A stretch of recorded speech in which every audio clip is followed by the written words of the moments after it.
broadcasting across the nation from the East Coast to the West, keeping you up to date on technology while enjoying a little whiskey on the side, with leading-edge topics, along with special guests, to navigate technology in a segmented, stylized radio program. The information that will make you go, Pull up a seat, raise a glass with our hosts as we spend the next hour talking about technology for the common person. Welcome to TechTime Radio with Nathan Mumm. Welcome to TechTime Radio with Nathan Mumm, the show that makes you go, Technology News of the Week, the show for the everyday person talking about technology, broadcasting across the nation with insightful segments and subjects. Weeks ahead in the mainstream media, we welcome our radio audience of 35 million listeners to an hour of insightful technology news. I'm Nathan Mumm, your host and technologist with over 35 years of technology expertise. Our co-host Mike Roday is in studio today. He's the award-winning author and our human behavior expert. Now, we're live streaming on our show on 6 of the most popular platforms. We are now exclusively on Kick for our stream. So you watch our stream live on Tuesdays at 3 p.m. Pacific Standard Time. You can watch us on Kick, Rumble, YouTube, Twitch.tv, Facebook, LinkedIn, and any other new streaming service that will come on out in the next year. We will definitely be on that too. We encourage you to visit us online, though, at techtimeradio.com and become a Patreon supporter at patreon.com/techtimeradio. Visit our website so you can take a look at the quote of the day. We have 365 quotes for this year from all of our staff members. Some of them are funny, some of them are serious, and some of them don't even make sense. All right, well, now we're all friends from different backgrounds, but we bring the best technology show possible weekly for our family, friends, and fans to enjoy. We're glad to have Odie, our producer, at the control panel today. Welcome, everyone. Let's start today's show. Now on today's show. Welcome to TechTime Radio. Today on the show, we have Gwen Way back with our first gadget of the year. This is a standard show, so if you listened to the last couple of weeks and you joined our program, this is our standard format that we have. So I'm sure you guys will enjoy this. We will be covering next week the best of the best from CES, a review show. We do have one little topic we're going to be talking about at the CES show today in our top stories, but definitely tune in for the best of the best. And then the following week at CES, we have the craziest, most inventions. So we take up 2 shows to kind of main segment wise, talking about the Consumer Electronics Show that is just finishing in Las Vegas over the weekend, and everybody's heading back home on Monday. So by Tuesday, you'll start seeing, of course, when our show is announcing all of the new press information as it's there. Now, of course, we have our standard features, Mike's mesmerizing moment, our technology fail of the week, a Nathan Nugget, if we have time, and of course, our pick of the day whiskey tasting. We have 4 whiskeys today, so Mike and I are going to be probably really funny by the end of the show. Now, though, let's start with the latest headlines in the world of technology. Here are our top technology stories of the week. Story number 1. OpenAI's new ChatGPT Health raises big promises or big privacy concerns. Let's go to Lisa Walker for more on this story. OpenAI has launched ChatGPT Health in the U.S., a new feature that lets users connect medical records and data from apps like Apple Health, Peloton, and MyFitnessPal to get more personalized health explanations and guidance. The company says the tool is meant to help people better understand lab results and prepare for doctor visits, not diagnose or treat, and that all health conversations are stored separately with enhanced privacy protections. Are we sure these protections are in place? But then, how many health providers have already been breached? Back to you guys in the studio. All right, Mike, let's talk about this. So of all the concerns for ChatGPT's health, of all the concerns, none of it has to do with accurate reporting of your health reports. Everybody's complaining about privacy and your data being leaked out there. Well, yeah, that's going to happen. Okay, so that already happens, right? Yeah, that happens. Okay, all right. Weekly. Our data gets I feel like your argument is because we already lose all of our information to hackers already, that it's okay for us to use AI to do our diagnosing. That's what it sounds like you're trying to tell me. I would expect, wouldn't all the health people say, you know what, we're concerned about the hallucinations that can happen with AI, maybe the misdiagnosing of concerns with the chat. Yeah, nobody's concerned about that, This though. is like this should be. This is kind of like WebMD, right? Yeah. I think WebMD has probably driven up is probably the reason why I can only get an appointment 8 weeks out or 12 weeks out, because everybody's on WebMD diagnosing themselves. Is that what it is? Yeah. So now we have an AI that's going to tell us. Tell us what's going on. Tell us what's going on. But shouldn't the outcry in the community be, we do not want AI to be doing healthcare because we're concerned about our patients finding out information ahead of time or incorrectly? No, nobody is complaining about that. They're all complaining about the privacy stuff. So very interesting. My wife went in and did some tests, right? So she went in and did some blood work. Okay. Got the blood work results on her My Chart, put it into OpenAI, and found out what all the charts were, and pretty much came on up with, you need to take care of this, and this is going on here, and this is going on here, way before she had the consult with the doctor. Mm-hmm. So then the doctor calls on up. Guess what the doctor's consult notes and information as they're discussing online they talk about? What? They informed her that she was pregnant. Okay. So tell me why that's not a thing. Well, she's in her early 50s, I'll say, and not that it can't happen, but there's nowhere near is she being pregnant, and that's what the doctor said. And then she said, well, I think that's incorrect because I put this in AI, and this is what they had. The doctor then had to call back later and say, "Oops, we apologize. We accidentally hit a drop-down menu that said that you were pregnant instead of the information." So human error and the reports were incorrect, and the ChatGPT AI was correct. Okay. So live example of that. Yay. So there was something that a human did that the AI fixed? Yeah, that's what how often does the AI make mistakes? I don't know, because no one's complaining about that. All they're complaining about is that your privacy would be breached if you put your information in there. Well, yeah, I think that would be the primary concern, don't you? No, because I all three of my providers, right? So I've had Providence. Yeah. All three of my providers have been breached. Yeah, but it's been breached. But so they already have. This is just the ongoing problem with our wonderful technology age, is that we don't have the ability to stop information being transferred from anywhere. But AI is still basically AI still runs on the same thing. Yeah, so it's going to get things wrong. What happens if this goes through, right? And we start using this thing, and suddenly OpenAI gets mad at us, and they start giving us the wrong things. Hey, I just looked at your medical records, and it tells me that you're going to die in 1 year. Well, then that's the same as what you get anytime you go to WebMD right now, right? Yeah, which is why you shouldn't be. So it's going to be an active WebMD. It's going to be like it'd be.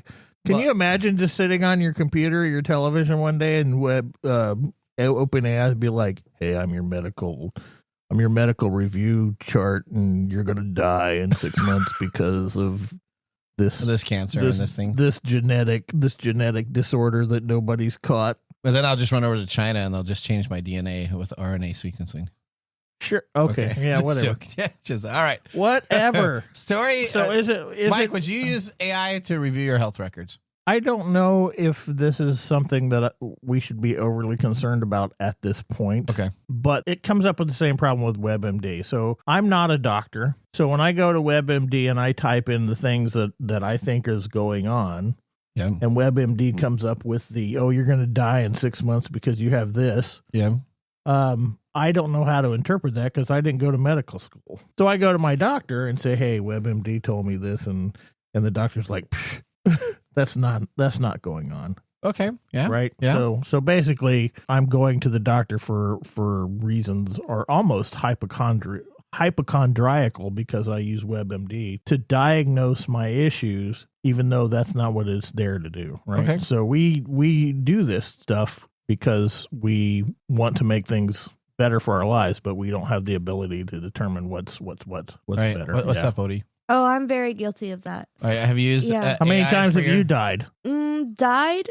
Not that many, but been at risk of losing a limb or something many times. On WebMD with your stuff? To the point where I loved going to the dentist, and I didn't go for about 10 years, and I finally made an appointment, and I had that. How do you love going to the dentist? What's wrong with you? It's nice. It's very simple. You're not expecting like you're gonna lose a tooth today. Usually when you go, Okay. And I didn't go for 10 years, and I started to have like gum pain and tooth pain and blah blah blah. And I started freaking out, so I of course went on WebMD. Of course you did. And it was saying like, oh, Abscess your and gums are receding, and you're gonna have to have a gum graft, and you might even have to take out some teeth. I was really freaked out just for me to show up at the dentist this week. And they were like, no, your gums are healthy. You're doing well. You haven't been in 10 years. I was like, no. See? That's what I'm talking But everybody does it because, like, one, it's quicker. Two, it's not reliable, but at least you feel that it has some truth in it. I'll get a bump on my skin, and I look it up, and it's cancer? Yeah. And I need to amputate? Okay, here's why people do this. Because our greatest fear is the fear of the unknown. Right. If we don't have the information, our brain is going to try and put it in there. And 9 times out of 10, the information is going to be really negative. Yeah. Okay. So when we get something going on and we can't identify it, our limbic brain goes, oh, crap, we need to figure this out. That's why you go to the doctor. But now we have WebMD and then OpenAI that's going to say, hey, you might be dying of cancer. And but isn't that like the default now? So I have only been just programmed No. At this level in the brain goes, at least we have something now to think about. Yeah. Right. Okay. And then we freak out about the cancer. So we go to the doctor to verify it. And the doctor's like, no, you don't have cancer. You have a mole. Yeah. You're not going to die from a mole. If that was cancer and it's been on you for 4 years, you would already be dead. That's what my doctor always said. That's right. And then my insurance premiums go up because I'm going to the doctor too often because WebMD says I'm dying all the time. I actually had to do an HSA account. I kind of feel like maybe that's something conspiracy theorists should just there you go glom onto is that WebMD is a function of the pharmaceutical industry to get us to go to the doctor often so that our insurance premiums go up. We're cooking. Now we got it is. Yeah. That's why and now OpenAI is going to just triple that.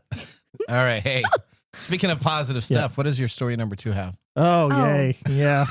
Yay. What do we got? Okay, so we know that Grand Theft Auto 6 is one of your favorite things. We haven't even gotten it yet. We haven't even got it yet. Yeah, we talk about it a lot. Yeah. Well, Grand Theft Auto Auto it's going to be huge. I mean, it was in our prediction show last year. Yeah, it's going to be huge, right? It's 2.5 years we've talked about this game. The question is, and one of the reasons why it's become super hyper realistic. Yeah. So the question is are hyper realistic games becoming too real? So gaming visuals are accelerating toward near photographic realism, and 2026 may be a tipping point. So Grand Theft Auto 6 is leading that charge with $1 billion budget, a Florida-like open world, and engineering teams focused on details as specific as lifelike ocean waves. Other titles like Unrecord and Forza Horizon 6 are pushing realism so far that early footage has been mistaken for real-world video.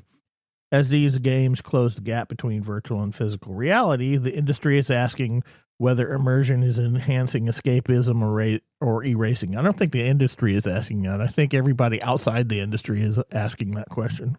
Well, actually, I don't know, because I think the industry, it depends on the industry, because there's these big titles and there's these small titles. So I think the indie video games, which are becoming huge now again, right? Simple graphics, really good gameplay, some visuals.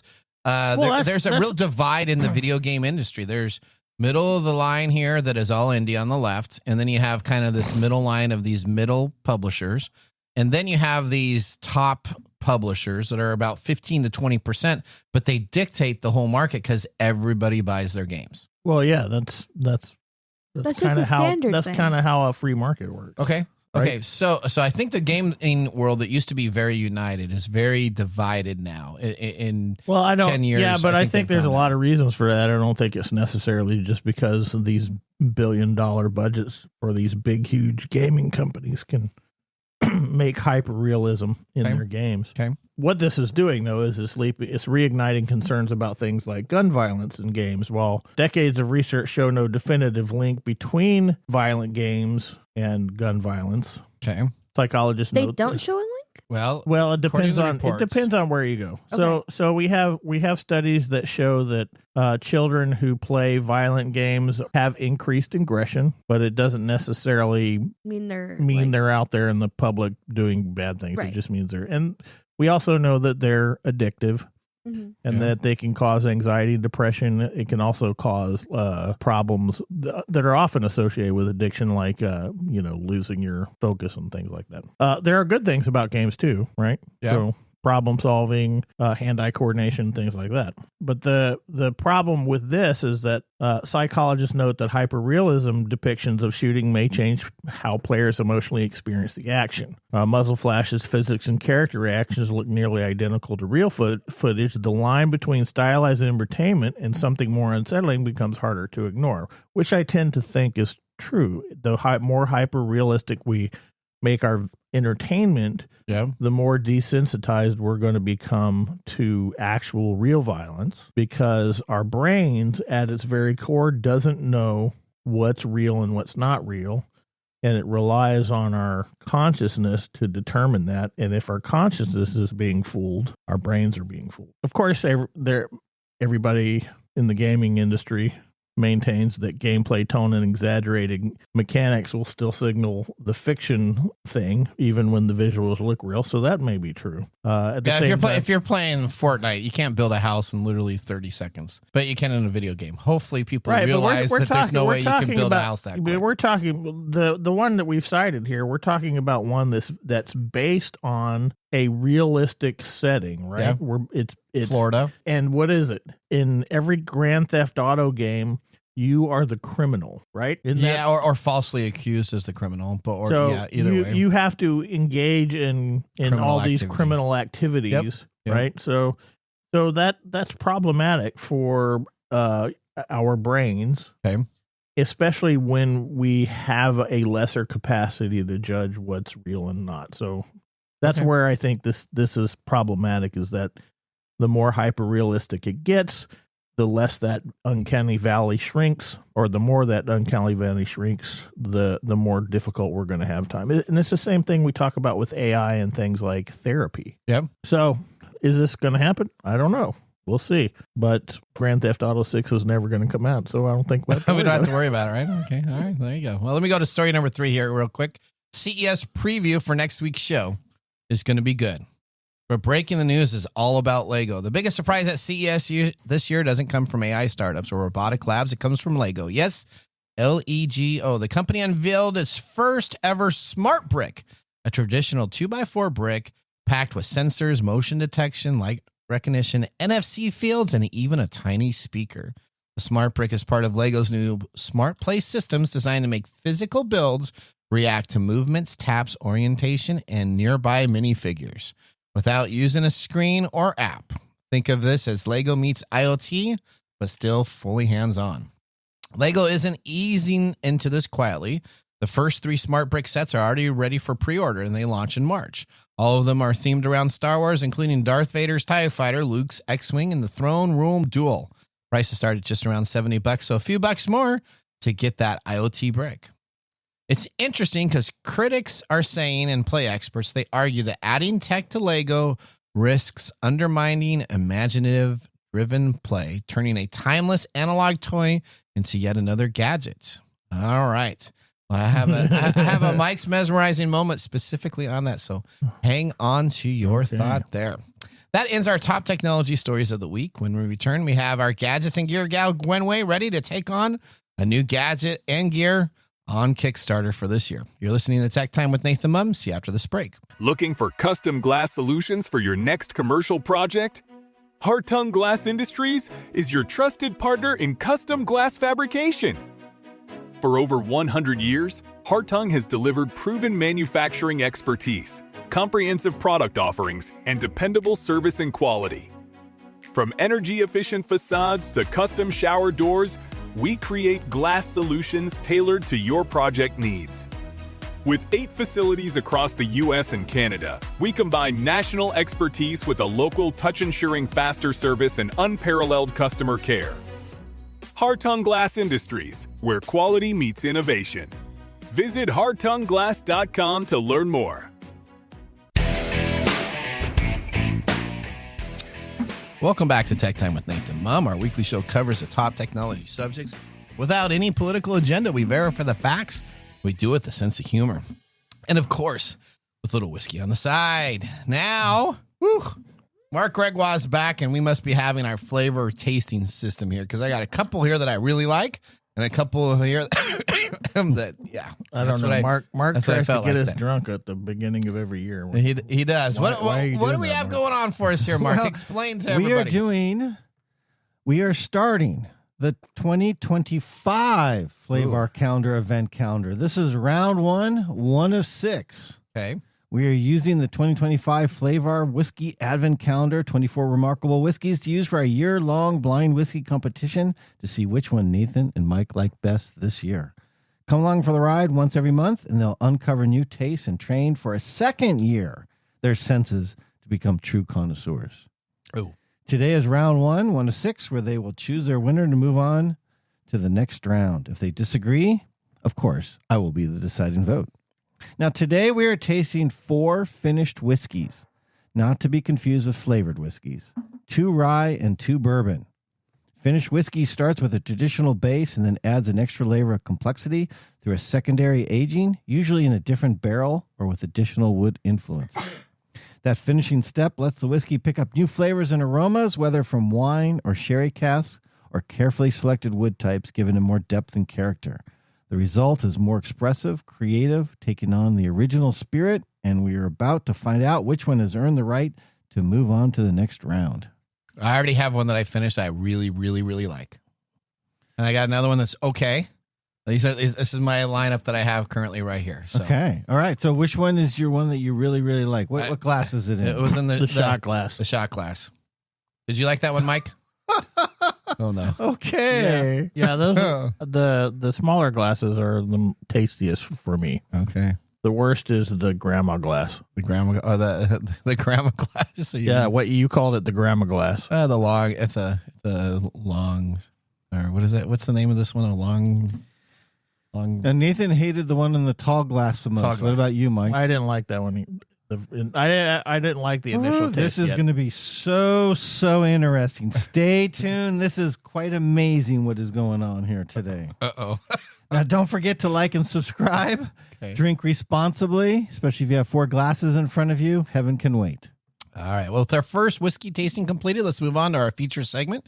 Today, we have Gwen Way joining the show. She's an expert in cybersecurity during the day and a game board geek in the evenings, and a producer of TechTime Radio. But, of course, you know her as our Gadgets and Gear gal. Let's get ready to start a Comcast stream and start the segment. What's new in our gadgets and gear? All right, Gwen, welcome back to the show. Tell us a little bit about yourself for any new listeners. Happy to be here. I am, as you said, a technologist. I've been working in cybersecurity now specifically for about 10 years. So That's exciting. All right. Great. Now, for everybody that's new, that started joining us this year, thank you for joining our show. So every month, normally the second week, unless something really happens, it's the second week of the month, we do our Gadgets and Gear segment. And towards the end of the year, we always get stuff that you can buy immediately. And to start out the year, we go to this experimental site called Kickstarter, or we have a couple of other startup sites that we normally visit. But Kickstarter is our main site. I just want to give a warning. Anything that you purchase on Kickstarter, understand you are supporting the artist, and you need to be careful because sometimes the artist's intentions do not happen and you can lose money. So take that from Nathan, who buys everything on Kickstarter and never gets anything. I get some of the stuff. I will say that I got the Quell. I'll just tell you, one of the coolest thing I got at Kickstarter is the Quell Quell device. It's a boxing machine that you don't have to have virtual reality on, but it runs on your computer. Right now, it's on a sale, on a closeout sunset sale. They've shut the project down. I spent $300 on this device. It's now available for $69. So if you go to quell.com and you want it for your New Year's resolutions, you want to work out, it's got restraints. You fight a bunch of stuff. Very cool device. It works on both PC for your Mac or your Windows-based machine. They're shuttering it, so there's never going to be support for it. Well, you don't need it, though, because it has one video game that you play. It's about a 6-hour video game, and I don't think I'm ever going to work out for 6 hours, so I'm okay with just working out at 30 minutes at a spot. That's usually not how video games work. What's that? You start and you save, and you go back and you start from where you start. So Well, on the game though, when you start it, each event is a new event, so you can kind of go left or right, but there is no save feature of it. So I would have to play it for 6 hours to get through it, but I can take different routes. Well, that'd be a really good workout. It is really good. Yeah, it would. It is really fun. There you go. All right. Now, done with that. Gwen, what are you going to be pitching to everybody today as your gadget? Well, today is a couple of fun things. I do want to say, though, for anybody who's new and is questioning what Nathan said about being careful, if you go back to, I believe, our October Gadgets and Gears show, we actually go through and point out some of the problems and how to spot them. We do. Today, however, we're talking about something that's a little aspirational. It's a little more than we usually go for, but I think it's a great deal of fun. And that is the Lubzizo K100 3D printer. And the thing that makes this one kind of cool is it's using a specific technology. It's called SLS, or selective laser sintering, where instead of doing what the normal 3D printer does, where it's taking a loop of plastic or whatever and running it through and printing based on that, this actually just shoots a laser into a pile of powder and selectively solidifies or melts some of the powder into the form that you want it to be in. Okay, so I'm very new to 3D printers, so I know nothing about 3D printers. Of all the technologies, it's one that I haven't jumped into itself. Throw it to Mike then. Okay, well, Mike, you're a 3D printer guy, right? Yeah, I have a 3D printer. Okay, so how much is your 3D printer? How much was it? Yeah. Oh, it was somewhere around $400 or $500. $400 to $500. Okay. All right. And this, but it's not one of these types of printers. It's it's a standard. I guess you'd call it a standard PLA printer. Okay, a standard printer. So this takes so what you're saying to me, Gwen, because I'm brand new to this, and maybe listeners are hopefully are a little smarter than me, but if they're not, this takes the powder and makes the powder into the actual object. Is that correct? Exactly. The standard 3D printers, kind of like the one that Mike is talking about and has at home, have basically spools of plastic. And you put the spools of plastic in, it unwinds the plastic, it melts it, and builds it into whatever design you've told it to do. Okay, I'm familiar with those. So, okay. And then the other side of the coin is resin printers. Okay. Yep. Which do... what she's talking about is kind of like a combination of a resin and plastic printer or whatever. Okay, but this takes powder and it makes the powder into the device. Yeah, so you start with a pile of powder. Okay. And the laser goes in and melts and merges the powder in a very specific format so that it builds whatever you've told it to build. All right. This means a couple of different things. Number one, there's less waste because the powder that is left behind is reusable. You just pour it into your powder bin and you can pour it back in the next time. And number two, you don't have all of the structure that has to be built to support whatever you're printing. Okay. The powder itself adds that support. So you're building it in the powder, and the powder kind of cushions it, so you don't need to build all those crazy other things that you have to cut off, and then you kind of file them down so that it looks as close as you can, but it may not be perfect. Okay, that makes more sense. So would you consider this, if you go to like a maker space, right? One of these higher end places to do this device, is this something that they normally have there, or would this even be a little higher than that? Most of them will have the 3D printers like Mike's, where you have the spools of plastic that you put in. Okay. This may be in some of the larger, more well equipped maker spaces, but this is really a lot more industrial than it is maker. Okay, all right. So tell me more. I'm starting to figure this out. Thank you so much. Not a problem. No, I'm figuring that it's not the spool type that I always see that has all the little things that people then build these supports for, and they have to take them off or anything like that. This is exactly. Now, it does come out when you print something a little rough on the surface, so you may have to sand it to get it smooth, depending on what you're going for. Okay. But it's really an interesting technology that is kind of taking it to the next step. All right. One of the things that I did over the holidays was go and visit my parents. We wandered around a mall, and every third or fourth shop had a bunch of just 3D printed gadgets and things to play with and all of that kind of stuff. It's kind of the this new is low-end toy now. As I see them all over Exactly. everywhere. And Yeah, this is you a can great do a way lot of cool to things with it. Come on, man. Yeah. exactly. This is a great way to kind of jump into that kind of cottage business or cottage industry if you want to do something like that for yourself. Okay. All right. So what makes this one unique? What are the items? I'm looking at this place here online, which is called LOOPZIZOK 100. And it looks like it's an all-in-one, like a large computer box. So tell me about this. Exactly. So it's actually one of the most compact SLS 3D printers available. It's something that you could very easily set up in a garage or a workshop or something like that without the needs for, a lot of space or a lot of power. That's what kind of sets this aside and makes it special. Okay.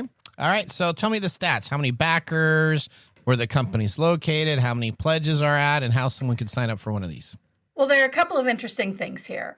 First of all, we're sitting at 78 backers for this, and it has almost 400,000 pledged out of a 20,000 goal. So It has far surpassed that already. We still have a couple of weeks to go. It's finalized on Sunday, February 1st. Okay. So there's plenty of time to go and do your research, figure out if you want to do this or not. It is based out of New York, New York. Okay. And I believe that a lot of the designers of this model are actually there. However, the company itself, Loopzizo, is an existent company out of Hong Kong. Okay. So All we right. may see some Hong Kong portion of this. That makes sense. Yeah, Okay. yeah. All right. How much does it cost? Well, and that's Dun, where we dun, get to the dun. interesting thing. It's a lot more expensive than our normal Kickstarters, Okay. but I think it's worth it for the reasons stated before. Right now, you still have the option for the super early bird special, Okay. which is $5,200. $5,200. Okay. So if you're buying this, you better be into 3D printing. Not Nathan. This is Well, Mike Gourday. no. Yeah, this this is somebody. This is not starter level. This is you've got some experience and you want to put this to work. Okay. So Mike, would this even And be you your don't level? no. I have a very simple setup, and it's whatever for my needs. Yeah. I don't have to put on lab gear to do anything. So Okay. Okay. And this one, it looks like you have to put on some lab gear if you're you're using it working- because of the you're working powder. with- They recommend a rebreather or something that will help you so that you don't accidentally inhale the powder. That's the big thing right They here. don't want you to get And plastics. also, if you're going to open it while the laser is firing, you need eye protection as well. Oh, wow. Yeah. Okay. And resin printers, you have to do that too. Okay. That's why I don't have a resin printer. Okay. All right. So our final question here. When are you getting one of these units? I think I would love to have one, but I think it's too big a bite for me. I'm not to that point in my 3D printing journey. Okay. But I am going to keep an eye on this particular company and see where they go in the future. I think there's a lot of exciting things there. It did look really interesting. So it did. Yeah. I have a daughter-in-law that will do all my 3D printing for me. So I guess I've been lazy and I just say, hey, can you print this? And she prints it up for me and it's good to go. Does So she use what kind of? she what uses kind a of printer like you, Mike. She has like the stuff that goes on in standard. but I think she's got kind of an upgraded one because I think it does like multicolors instead of one color at a Nice. time. So it'll do like, Yeah, that's what I have. oh, you have that too? Yeah. Okay. All right. Yeah, I can spool 4 different colored. I think that's what hers is too. Plastic. So maybe you guys have the same thing. There you go. Probably. It's entirely possible. All right. So What is your printer? what is your 3D printer, Gwen? Do you have one? Do you have a resin? I do not. My brother actually has one, though, and it also will do the 4 different colors. Okay, so he probably has a bamboo. That's Yeah, what it's she probably has. the same. That's what she has, actually. I think A that's bamboo. what she Yeah, that's bamboo. what I got. Yep. All right. There you go. We're getting the finger wave. All right, Gwen. Well, thank you for coming on the show. It's always a pleasure to have you talk about new gadgets. I think we'll be talking about some CES stuff, so maybe one of those gadgets may hit your liking on our production shows when you see some of the CES stuff that's coming on it. Are you a Lego fan? Do you want a brick that makes noise for Legos? I would love that, honestly. Me too. I may have to look into that because I'm a huge Lego fan, and having smart Legos, oh yeah. That'd be great. All right, we want to thank Gwen for being a part of the show. She does a great job of finding the most unique items each month for our show. Now let's move on to Mike's mesmerizing moment. Welcome to Mike's mesmerizing moment. What does Mike have to say today? All right, Mike, here's my question. I have a question regarding the Lego. The Lego that I talked about in story 3. Is it a step too far to now have a smart brick, or is that something that you're excited about? Well, I don't know exactly everything that it does, but the first time when I first heard about it, the little kid in me jumped for joy. Okay. The demo's pretty cool. So we'll talk a little bit more about it. They're flying a ship through and it's moving left and right, and it knows that the X-Wing is near it because there's another smart chip. So it starts firing when you're the TIE fighter, and then you hear R2-D2 on the X-Wing go. See, that's what I think is cool. I know that the critics are like it's going to decrease imagination and things like that. I don't know if that's true or not. I don't think so. I think those are people that are just true. They don't do Legos. That's right. They're just not Lego people. I do think it takes the simplicity out of it, though. Yeah, but man, it still puts a cool factor in there. Well, think of just being able to program it. Okay, so I guess some of the issues here is that is the smart brick programmable, or is it come already programmed with the set that is? It already comes programmed. But okay, they have in the future they're going to have some STEM kits that they've already talked about, that you would be able to go on in there and code different voices and different stuff to them. If anything, that would be encouraging for the child to get into STEM. And they're going to make it so it's coding. So now all of a sudden you load some coding stuff. See, I think that's a great. That's why Legos are really great as I wouldn't call them toy. I don't call Legos toys. They're 3D creative modeling. Because you're learning some basic geography. Geometry. You're learning how things look in 3D space. You get the tactical stuff of building. You got some of that stuff. Okay, all right. So having a smart brick, I don't think that's going to be a problem. I think it will be a problem if that becomes the focus. It's kind of like these video or movies that are only, or you can tell that they are just massively into the special effects. Yeah. And it's so awesome visually, but the movie's just dumb. Yeah. There's no plot, there's no character, there's nothing. So Lord of the Rings has been around almost 20 years now. It's still a great movie. It's still great. So I think as long as Lego doesn't make this the focus of their thing, I think it's a great addition. If they start doing what everybody else does and start focusing on the smart brick as being the one and only blah blah blah this and blah blah blah that, and they start making things around the smart brick, I think that'll be the problem. All right, there you go. We're going to take a commercial break. When we return, we have This Week in Technology. See you in a bit. Hey, Mike. Yeah, what's up? Hey, so you know what? We need people to start liking our social media pages. If you like our show, if you really like us, we could use your support on patreon.com. Or is it Patreon? I think it's Patreon. Okay, Patreon. If you really like us, you can. And you say I'm the English guy? Patreon.com. I butcher the English language? You know you butcher the English language. Okay, so it's all the time. It's Patreon.com. Patreon.com. If you really like our show, you can subscribe to Patreon.com and help us out. And you can visit us on that Facebook platform. You know, the one that Zuckerberg owns? The one that we always bag on? Yeah, you can. We're on Facebook too. Yeah, like us on Facebook. Do you know what our Facebook page is? TechTime Radio. At TechTime Radio. Yeah. You know what? There's a trend here. It seems to be that there's a trend, and that's TechTime Radio. Or you can even Instagram with us. And that's at TechTime Radio. That's at TechTime Radio. Or you can find us on TikTok. And it's TechTime Radio. It's at TechTime Radio. Like and subscribe to our social media. Like us today. We need you to like us. Like us and subscribe. That's it? That's it. That's that simple. And now, let's look back at This Week in Technology. All right, we're going back to January 13th, 1989. The Friday the 13th virus gets the Brits. Now, the Friday the 13th virus infected hundreds of IBM computers in Britain, becoming one of the earliest and most well-known computer viruses to receive media attention. Over 2 decades later, while many companies now have antivirus systems in place, Microsoft has yet to fully prevent such infections on its own systems and will likely never allocate staff to address this issue. Discovered in 1987 at Hebrew University, the virus would delete programs upon activation and randomly remove code from exe files, especially on Friday the 13th. Today, modern Windows systems are completely immune since the virus depended on DOS interrupts, and it hasn't been relevant since the era of shoulder pads. That was This Week in Technology. If you ever wanted to watch some Tech Time history with over 280 plus weekly broadcasts spanning all 5 plus years, as we start year 6 of video podcasts and blog information, visit us at techtimeradio.com.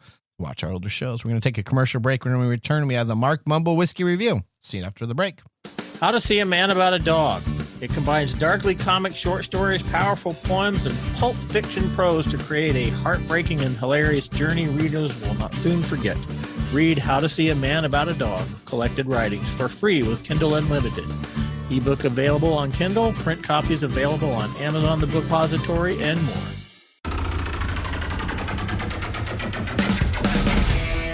The segment we've been waiting all week for, Mark's Whiskey Mumble.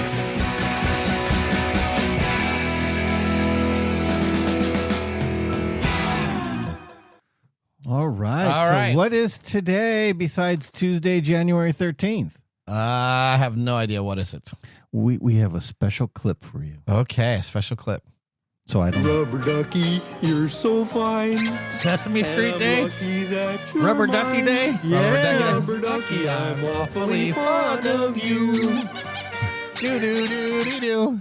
Okay, that's actually that's fairly surprising that you just really got into that just now. I used to watch that all the time. I love that Rubber Ducky with Ernie and Bert. And you even sound a little bit like Rubber Ernie. Ducky, you're the one. Well, now we know I had you're Odie Muppet play Anderson. this so none of us would have to sing. Lots of fun. Yeah, but now we have Nathan that can actually do. Awfully fond of Do you have Muppet ancestry? Yeah. All right. All right. Continue. So today we are celebrating the humble Rubber Ducky, a bath time icon with a surprisingly wild backstory. First created in the 1800s, the duck has evolved from rubber to plastic to vinyl thanks to wartime shortages and was officially patented in 1928 with a built-in weight to keep it proudly upright. Yeah. And yes, rubber ducks have seen more of the world than most of us. In 1992, nearly 28,000 ducks fell off a cargo ship and have been washing up on shores around the globe ever since. Proof that even a squeaky little duck can live a life of adventure. I 3D print rubber ducks every once in a while. Nice. Yeah. Do you play with them in your bathroom? No. No. Oh, well, what do you do with them? All right, we'll move on. Continue. I don't know. They just sort of sit there looking all ducky-like. Now, rubber duckies float in water. Finished bourbon and rye float in barrels before reaching your glass. Oh. And only one of them belongs anywhere near your mouth. That's Okay. that's almost like a Nathan pair. Here's what we have in our glasses today. In one of the glasses, we have our winner from last year, Bacta 1928 Rye Whiskey. Distillation Vermont, finished rye whiskey, non-age stated, 100 proof. It is at 60% rye, 30% Cavados, and 10% blend of Armagnac. $67. Oh, boy. In another glass, we have Sir Davis. This is from Mont Hennessy and Beyonce. This is a Beyonce whiskey. From Texas, finished rye whiskey, non-age stated, 88 proof, 51% rye, 39% rye. Like Beyonce, like the singer? Yes. Yes. Oh, wow. Okay. Sorry, 51% rye, 39%, I believe, corn and... No, this is wrong. Hang on. It's 51% rye, 49% malted barley, finished in a sherry cask. There we go. $76. The other one we have is Mary Dowling Tequila Barrel Finish Bourbon from Rabbit Hole Distillery and from Kentucky. It's a straight bourbon, 4+ years, 93 proof, 70% corn, 25% malted rye, 5% malted barley, finished in tequila cask I like tequila, though. for so maybe- $75. Okay. And the last one we have is a local Woodinville straight bourbon in port barrels from the Woodinville Whiskey Company here in Woodinville, Washington. Oh, no. Straight bourbon, non-age stated, 90 proof, 72% corn, 22 rye, and 6% malted barley. Oh, my gosh. For I choose that one. $45. I choose that one. Oh, my word. Now, maybe they have a new distillery because Woodinville whiskey's been nasty. Okay. All righty. Okay. Do you have anything else for us? No, it's going to be so fun. Oh, no. Revealing these. Well, you know what? Whiskey and technology are such a great pairing, like time travel and the TV show Fringe. You remember that TV show? The TV show what? Fringe. Oh, yes. There you go. All right. You, Now, though, you didn't go with Quantum Leap? well, we got some more. The time travel is going to continue on. All So right. we're going to continue on. Nathan, you know how Nathan pairs things. They don't make sense to anybody but Nathan. All right, here we go. Move to the technology fail of the week, brought to you by Elite Executive Services. Congratulations. You're a failure. Oh, I failed, did I? Yes. Did I? Yes. All right, our technology fail comes to us from Samsung with smart TVs, dark patterns, and growing privacy concerns. Now, Samsung's in trouble across the United States after people learned how its smart TV tracks what viewers watch. The company uses a system to take quick screenshots of your TV screen and studies of your viewing habits. The problem is that most people never clearly agree to this. The menus are confusing. The choices are hard to find. The privacy information is buried so deep, almost no one can see it. And most of the time, you don't have an option to hit agree or disagree. If you disagree, you aren't able to use the device itself. Now, a Texas judge briefly blocked Samsung from collecting this data, but the order was canceled the following week. Even though the block didn't last, it brought a lot of attention to the issue. Now, people across the country are asking the question whether smart TVs specifically from Samsung, but then also other brands like Sony, LG, Hisense, and TCL are using this privacy method also. Instead of calming the situation, Samsung's actions made many Americans feel even less confident about how their viewing data is being used. Just think of that. A screenshot every 500 milliseconds is being taken. So it's not a live camera, but it's as close as you can get to a live camera going on of capturing what you're doing. I wonder what they do with all the information that when I leave my television on when I go to bed and it goes to the little like the screen the screensaver. The screensaver. If what that data tells me. I don't know. This is he's like, man, he likes really watching that pattern move around on the screen. Maybe. All right. Well, no. He must be dropping acid or something. I don't know if that's the correlation they get from that. Otherwise, there's a lot of acid droppers in the United States. All right. Let's move on now to our secret sound. And now for our secret sound, brought to us by Elite Executive Services. Visit techtimeradio.com and click on the contact page to submit your answer. Odie, play that sound.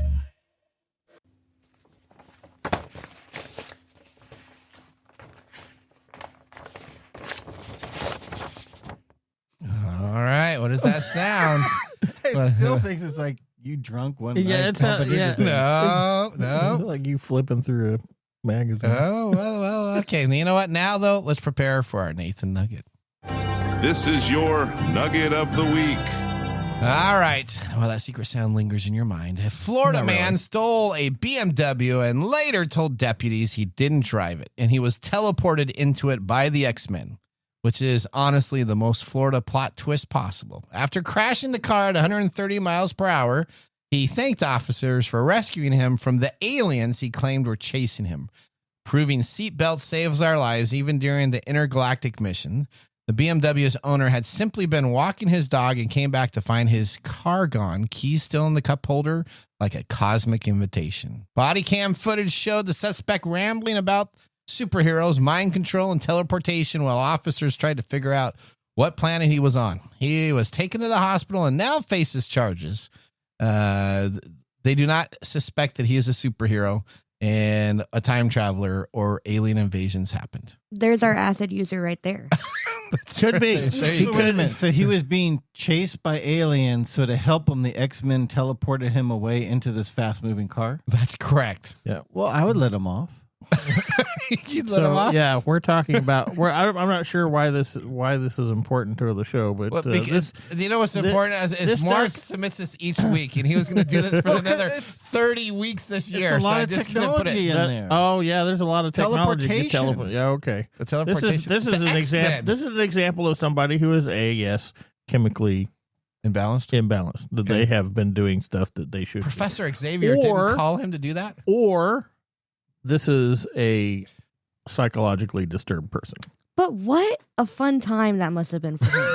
You know? Well, because the aliens were coming after him. He was running away as quick as possible. Oh, okay, maybe so not he was fun. like scared for his life. That Yeah. he was gonna be sucked I'm not up. But sure. what a man of action. I mean, he got what in a there. man of it. So did the BMW owner leave his keys in the cup holder how does for that the guy? Yeah, well, when you're that rich, I guess you don't care. You just take your dog for a walk and you put your keys So in the does cup this holder. also mean that this dude was rich as well to be in that kind of neighborhood? Probably. What a boss. This is a bad trip. Okay, first off, this is Florida. So probably what happened is he drove this car to a dog park. Oh, right. Okay. That's what I'm thinking. He drove his dog to a dog park. This guy was got hanging out, the dog park. was walking his dog. This guy teleported into the car. Yeah. Found the keys that were there, and it's probably a smart BMW, so it's just one of those. The starts key fob immediately. has to be around, so you can do an electric start. Okay. And then off he goes. There you go. Well, yeah, why would they teleport him in one where he has to find keys and? Yeah, that would be goes horrible. against the storyline there. But- That would never work. Okay, but I think the crux of this, this is some either drug-induced behavior or this is psychotic behavior. Or the aliens are attacking I'll us. just I don't say the either core way of to it. go. It's another day in Florida. Or it's Right. another day. All in right, Florida. let's move on now to our pick of the day, whiskey tasting. And now our pick of the day for our whiskey tastings. Let's see what bubbles to the top. All right. Well, Nathan has a clear order, right? I have a clear Yeah, order. Mike does not. I have a clear order. This is my favorite. Are you matching with him? This is my favorite. With I think this is probably the one with tequila. It's my guess because I like tequila, and so that's just a guess. I am sure hoping this is Woodinville. But this was okay. So I think this may have been our winner last year, or Let's this take one. your tall glass as your last one. Mike, was this a thumbs up or thumbs down for you? Thumbs down. The tall glass. Initially, I didn't like the initial taste, and so I put it on the back end. But as I tasted it better, it grew more tasteful. Thumbs up or down? So I give it a thumbs up. I give it a down. And is it your win? Is it possibly your winner? It's not. I don't think it's my winner, but it's up. This was very hard because after letting sit for a while, I really enjoyed. So every how would single you one of rank The them? one Nathan gave last Was was our year. last year's winner, Bakta. See, we just have so many better whiskeys this year. Yeah, okay. And I'm disappointed because he did give Bakta thumbs down the first couple of rounds last year, but then it became thumbs up and it became the winners. That's because I thought he saw was, the bottle. I thought he was No? developing. No, Nope. he just saw the bottle. So no, Or the glass No, that I did was not in. see anything. All right. So I put So thumbs what down. is your Wait, second to last one? My second to last one was this shot glass with the old timer one. All right. And was that a thumbs up or down? I would still put that one as a thumbs down. Okay, Mike? This was one of my thumbs ups. It's a thumbs up. Could you be your winner? It could be my winner for all four. Oh wow. Mike. All right. Okay. That was Woodinville. Oh yes! Look Look at at that. that! Finishing Look at port. that! Look at that! The one that I gave thumbs down last year and Woodinville. Golly molly, my palate is good. No, if I it's get this not. right, if this is the tequila one, then I am going to say my palate has grown hugely. No, because What's the next one that you have? The Glencairn? Yeah. Was that up or down for you? I give this an up though. It just Okay. wasn't. It's in the Mike, Glencairn. up or down? I'm going to give it an up, but it was blander than the other three. That was the Mary Dowling Tequila Barrel Finished Bourbon. Okay. That makes sense. Yeah, your palate's still crap. Oh wow. Wow. Okay. I was close, so I gave it a thumbs up. I said I like And tequila. the shot glass. What did you think, Mike? Uh, That's Nathan's winner. yeah, I liked all of them, so I will still give the shot glass a thumbs up. But like the Glencairn glass, it lost its edge the more I drank it, so it kind of blanded out. Yeah, that makes sense because that is What is it? that's the Sir Davis. That's Sir the Davis. Beyonce's. That's Oh, Beyonce's. Beyonce's. Oh, look at that. You know, That's just generic. Yeah, I kept moving. you know it. what? I could easily. I understand. I kept moving it to the left for some reason. I could easily change those two. So I could easily have So, the Mike, Glenn which one's your Claren. top? My top two were these two. The tall glass? The tall glass and I guess the wooden bill. Okay, you got to choose one. I'll choose the last year's one, the back to. All right. Well, I guess we have a split vote here. We have a split vote. So I have to decide between those two. You cannot take last year's winner and keep it through this I can test. if I want.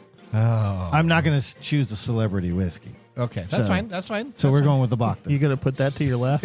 What the fuck? You gonna put Beyonce to the left? Okay. All righty. We should have had a little box? clip of that. A box to the left? All righty. Okay. Well, I think Mike is showing that he has a palate. we're just about out of time. All right. We want to thank our listeners for joining the program. Listeners, we want to hear from you. Visit us at techtimeradio.com. Click on Be a Caller and ask us a technology question in our talkback recording system. From all of us at TechTime, it was an honor to be the host of today's show. Each week, we're here to decode the technology that shapes your world, one breach, breakthrough, and bourbon at a time. See you next week. Later. Bye-bye. Thanks for joining us on TechTime Radio. We hope that you had a chance to have that moment today in technology. The fun doesn't stop there. We recommend that you go to techtimeradio.com and join our fan list for the most important aspect of staying connected and winning some really great monthly prizes. We also have a few other ways to stay connected, including subscribing to our podcast on any podcast service, from Apple to Google and everything in between. We're also on YouTube, so check us out on youtube.com/techtimeradio, all one word. We hope you enjoyed the show as much as we did making it for you. From all of us at TechTime Radio, remember, Mumm's the word. Have a safe and fantastic week.